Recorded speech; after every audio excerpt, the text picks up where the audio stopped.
Para Celina com Amor, por Cris Pérez, capítulo 8. Quase sempre felizes.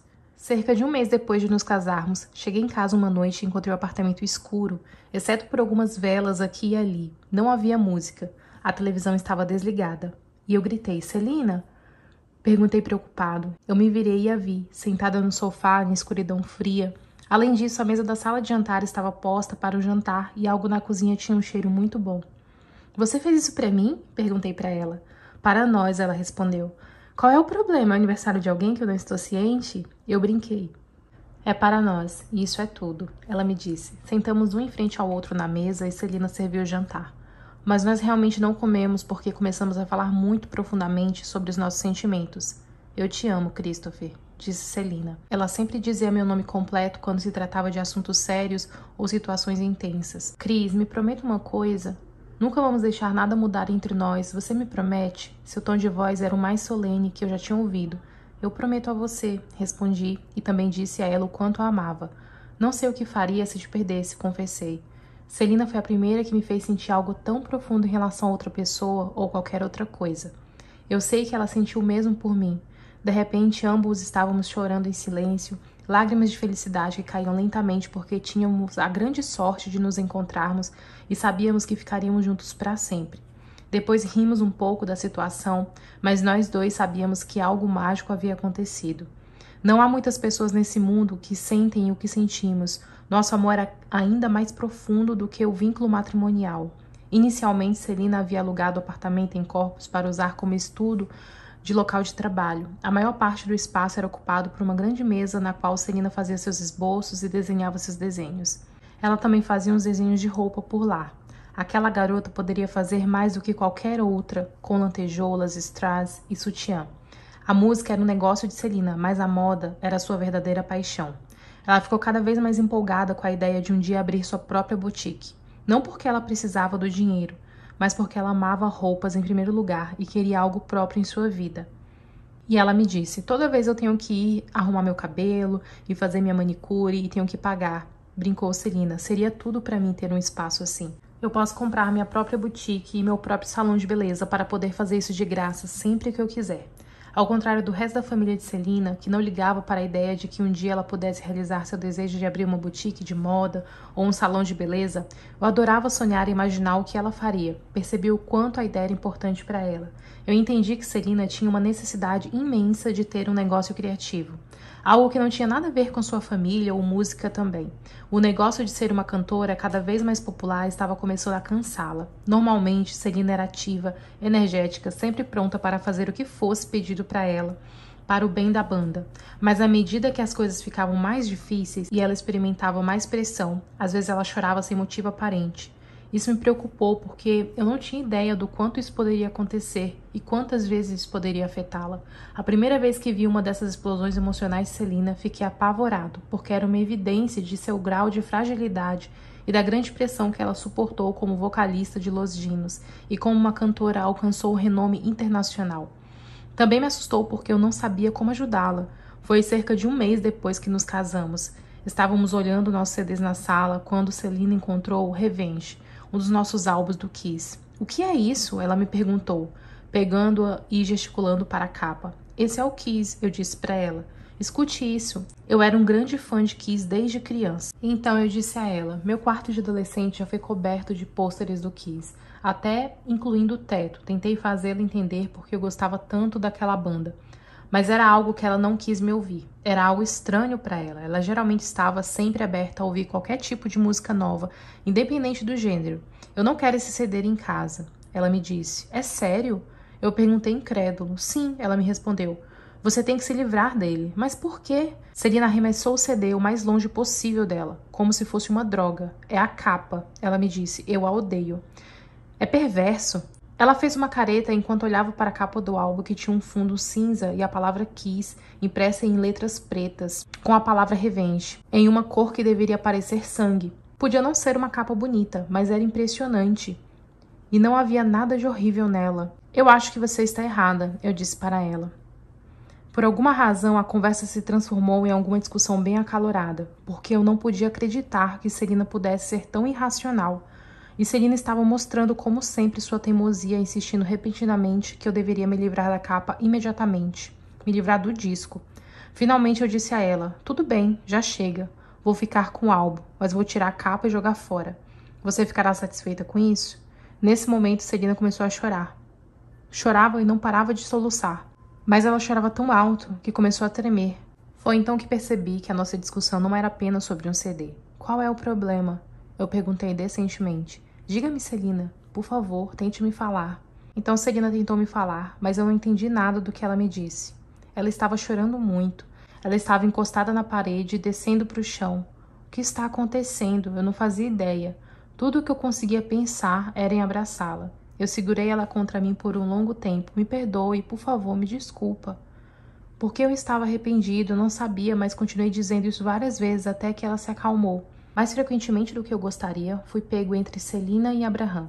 Ocasionalmente eu ficava com a parte mais difícil, como quando voltamos de uma apresentação na Feira Estadual do Colorado. Já era tarde da noite e sabíamos que uma longa jornada nos esperava. Até então tínhamos pessoal de apoio, segurança e motorista do ônibus. Tudo estava pronto, exceto, é claro, a Celina. Eu tinha ido mais uma vez ao seu quarto de hotel para ver se ela estava pronta. Mas é claro que ela não estava pronta. Volte para lá, force a sair do hotel, ordenou Abraham. Eu fiz o que eu poderia ter feito. Ei, todo mundo está esperando você no ônibus, vamos, eu disse para ela. Diga a papai para não ter pressa, estarei lá em alguns minutos. E ela me disse. Você pode pegar essa mala para mim e mandar alguém buscar o resto das minhas coisas? Eu voltei para o ônibus, era muito melhor do que o nosso antigo ônibus de turnê, o Big Bertha. E então eu disse para Abraham que Celina estava a poucos minutos de estar pronta. Mas um dos funcionários teve que buscar sua bagagem. Abraham estava parado no meio dos degraus do ônibus. O resto dos membros da banda e da equipe estavam todos lá, apenas sentados na frente do ônibus assistindo. Abraham olhou para mim e eu pensei, céus, o que eu estou fazendo aqui no meio dessa bagunça? Estou farto desse homem. Eu não mereço ser tratado assim. No entanto, por respeito ao pai de Celina, eu me contive. Fui na frente dele e de todos os outros para deixar algumas coisas de Celina em sua cabine. Onde está Celina? Abraham gritou. Por que ela não está aqui ainda com nós? Tentei manter um tom de voz calmo. Eu já te disse. Ela me pediu para dizer a alguém para ir buscar sua bagagem. Ela chegará quando estiver pronta. Abraham, então, entrou apressadamente no ônibus fazendo muito barulho e veio correndo pelo corredor do ônibus até onde eu estava. Surpreso, dei um passo para trás. Eu não tinha ideia do que Abraham poderia fazer. Eu não queria bater nele, mas também queria estar pronto caso ele me batesse. Eu congelei e deixei ele vir até mim. Sinto muito, filho, disse ele. É que eu estou de mau humor porque estou com pressa. Está tudo bem. Está tudo bem, eu disse. E foi isso. Ou pelo menos foi o que eu pensei. Eu não tinha ideia do que Abraham diria para Celina sobre esse incidente para que ele ficasse bem com ela. Mas deve ter alguma versão que me fez parecer com cara de mal, porque ela ficou com raiva de mim por vários dias. Você deve se desculpar pelo que você fez com ele, ela me disse. Foi ele que teve que se desculpar, eu disse para ela. Você o desrespeitou, Chris, e ele é meu pai, ela me disse. Não posso permitir isso. Mas Celina me tratou friamente a partir de então. A sua vontade geralmente era mais forte do que a de qualquer outra pessoa. No terceiro dia, eu estava farto da discussão idiota. Percebi que não me custaria tanto me desculpar, e assim Celina ficaria feliz. Então fui até Abraham e disse, sinto muito pela outra noite, eu não deveria ter feito isso. Nada disso deveria ter acontecido entre nós. Deixei o pedido de desculpa ser vago e fiz isso de propósito, porque embora eu tivesse definitivamente arrependido de que as coisas tivessem chegado a esse ponto entre nós, eu sabia que não tinha feito nada de errado. No entanto, Abraham sorriu com uma expressão meio sarcástica, como se pensasse que de alguma forma ele havia vencido. Então ele abriu os braços e me deu um de seus famosos abraços. Em outra ocasião, houve uma discussão entre Celina e seu pai na cozinha, enquanto eu estava na sala. Ele veio sem avisar, como ele adorava fazer, e nós três estávamos conversando. Foi uma tarde muito tranquila. As coisas começaram pacificamente com uma simples discussão. Eu podia ouvi-los conversando na cozinha porque o apartamento era um espaço aberto, mas a conversa logo se tornou em uma verdadeira briga. Se Celina tinha uma ideia na cabeça, era muito difícil mudar de ideia. E quando Abraham não gostava de algo, ele se esforçava para forçar as pessoas a agir da maneira que ele queria. Então as interações pai e filha podiam ser muito intensas. Muitas vezes eu ficava com medo quando eles começavam a discutir. Você não pode sempre me dizer o que fazer, Celina gritou. E naquele momento eu decidi que deveria intervir. Entrei na cozinha e vi que Celina tinha perdido o controle. Ela estava tentando falar, mas estava chorando tanto que não conseguia respirar. O que está acontecendo aqui? Eu perguntei, olhando primeiro para a Celine e depois para o pai dela. Abraham se virou e olhou para mim. O que você está fazendo com ela? Ela gritou comigo. O que você está falando? Isso é entre vocês, agora mesmo eu disse. Celina caiu no chão sentada e se inclinou para a frente, ainda chorando. Fui até ela e a abracei, colocando sua cabeça no meu peito e abraçando como se fosse uma criança, enquanto Abraham batia a porta. Abraham e eu continuamos tendo essas lutas de poder desagradáveis, quando parte da tensão entre nós foi resultado de incidentes nos quais fui forçada a interferir e apoiar Celina quando surgiu um desentendimento entre ela e seu pai. Felizmente, embora Abraham tivesse tentado as maneiras mais imagináveis de nos separar, depois que nos casamos, Abraham teve uma influência tão antiga que me aceitou como marido de Celina. Também acredito que seu respeito por mim era sincero, porque eu costumava dizer a ele o que pensava, mas de uma maneira muito gentil. Fiquei pensando isso com o tempo. Abraham aprenderia a escolher suas batalhas, mas isso não fazia parte da sua personalidade. Nem era parte de Celina. Por exemplo, uma vez nós três, Abraham, Celina e eu, fomos à gala de abertura no Red Rock Café em San Antonio para ver Fred Fender. Celina estava se divertindo muito. Ela até subiu no palco e cantou uma música com a banda. No entanto, depois de um tempo, Abraham se cansou e quis ir embora. Estou pronto para ir agora, ele disse para Celina. Chega de diversão, está tarde. Eu não quero ir ainda, ela respondeu e foi me procurar. Meu pai continua me dizendo que quer ir embora.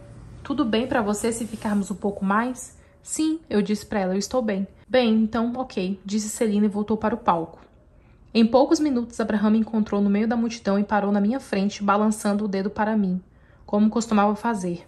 Você deve dizer a Celina que é hora de ir, ele me disse. Naturalmente, Abraham sempre foi a autoridade máxima na família, então ele pensou que eu deveria ter o mesmo poder na minha. Ele não conseguia entender a natureza igualitária do meu casamento com Celina. Sinto muito, Abraham, eu disse a ele. Eu não quero sair agora e nós vamos ficar. Ele apenas balançou a cabeça em um tom de desgosto e saiu. Outra vez estávamos todos jantando em um restaurante depois de uma das apresentações de Celina, quando uma fã se aproximou da mesa. Eu estava em uma ponta da mesa com Celina, a maioria dos membros da banda estava lá, com seus namorados e suas esposas. Abraham estava sentado na outra ponta da mesa. De repente, uma fã jogou um pedaço de papel entre mim e Celina. Assine isso, a mulher exigiu. Celina se virou, olhou para ela e falou, desculpa, você pode esperar até que eu termine o jantar? Ela disse. Então terei prazer em lhe dar o meu autógrafo. Ela virou as costas para a mulher e Abraham ficou furioso. Por que você foi tão rude com aquela mulher? Ele perguntou. Ela foi rude comigo para começar, Celina disse, igualmente furiosa.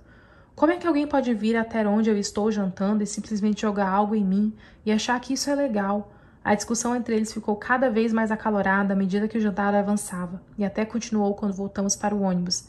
Em última análise, não tive escolha a não ser intervir. Ei, olha, Celina, tem todo o direito de exigir um pouco de paz e sossego para o jantar.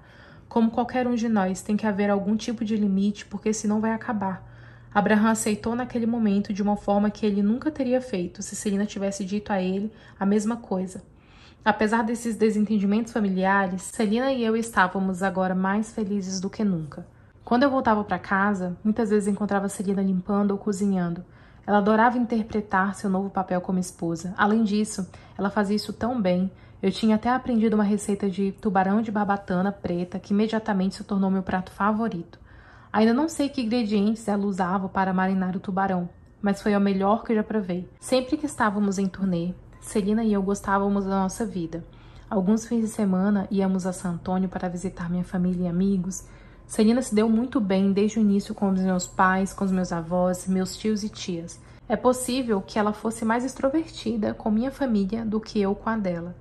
Ninguém a considerava uma superestrela, porque ela não era assim.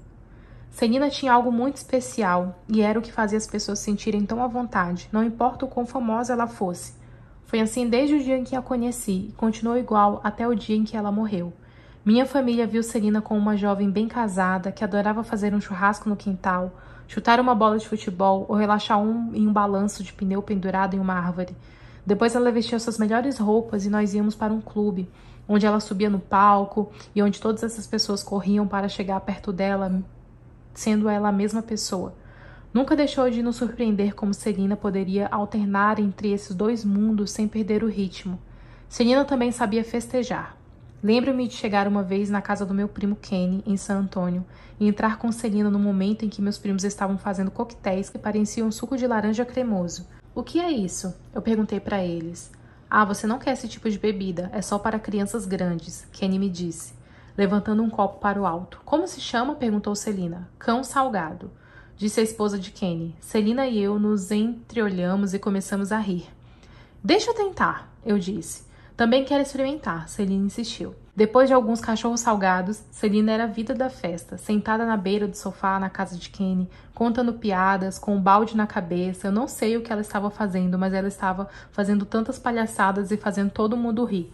Como Celina era testemunha de Jeová, ela nunca havia comemorado o Natal. Para falar a verdade, eu raramente tinha feito isso, porque a banda costumava fazer shows durante as férias. No primeiro ano de nosso casamento, no entanto, a banda estava de folga no Natal. E eu levei Celina para a casa da minha mãe para a festa. Todos os membros da minha família compraram presentes de Natal para Celina. Embora eu tenha dito a eles que nunca celebrei o Natal, por respeito a Celina, eles deixaram os presentes empilhados no quarto da mamãe, em vez de deixar na árvore de Natal. Quando levei Celina para lá, ela ficou impressionada. Minha família realmente comemora o Natal. A cama estava coberta de presentes embrulhados em papéis lindos, tudo para Celina. Ela nunca havia participado de uma festa de Natal em família e ela adorou. Para ela, sua religião era algo muito sério e privado. Era um dos poucos assuntos que Celina nunca gostou de mencionar à mídia. Naquele dia, ela literalmente surtou e começou a abrir todos os presentes, rasgando todos os papéis e se divertindo como uma criança animada no Natal. Eu gostei de vê-la assim. Celina e eu, quando não estávamos visitando nossos amigos e nossos familiares, gostávamos de ficar em casa cozinhando, descansando, assistindo televisão. Nós gostamos muito de experimentar o que nunca tivemos antes, um relacionamento aberto e amoroso que poderíamos compartilhar com o mundo, até mesmo dar as mãos na rua se quiséssemos. Nosso amor tornou-se fresco novamente porque não precisávamos mais andar na ponta dos pés, escondendo e disfarçando o que sentíamos um pelo outro. Parecia que, apesar de Abraham ter colocado todos os obstáculos possíveis em nosso caminho, talvez pudéssemos levar uma vida feliz para sempre, sem casamento de conto de fadas que Celina sempre sonhava.